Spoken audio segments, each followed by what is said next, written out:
Guys welcome to my new blog. তো আজকে ইসলাম আকন্দি তোমার মনসা মন্দিরের দিকে ফ্রিজ ডেলিভারি ছিল।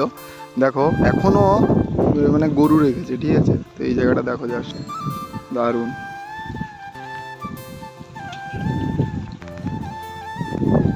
খেজুর গাছ আছে, গরু, মানে এরকম গ্রাম সিরিয়াসলি ভালো লাগে দেখতে। এখনও গরু রেখেছে বাঙালিরা। আর অনেকের মানে আমাদের ওই দিকে এখনও মানে আগে থাকতো গরু, এখন আর গরু নেই। তোর এইদিকে তোমার শাড়ি দেখো সব আছে এদিকে, দারুণ লাগছে, তাই জন্য তোমাদের কাছে শেয়ার করলাম ভিডিওটা।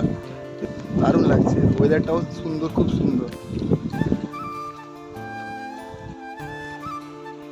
কত খেজুর গাছ দেখো, অনেক খেজুর গাছ এদিকে প্রচুর বলতে গেলে। আর ওইদিকে তোমার দেখছিলাম তোমার অনেক কিছু চাষ করেছে, যেরকম টমেটো, লঙ্কা, অনেক কিছু। আর তো যদি কেউ আকন্দির এদিকে কেউ হও তাহলে কমেন্ট করে জানাবে যে আকন্দি কার বাড়ি, ঠিক আছে। এইদিকে এসেছিলাম, আমার সামনে একটা মুরগি পোলট্রিও আছে, ওটা পেরিয়ে এসেছি এদিকে।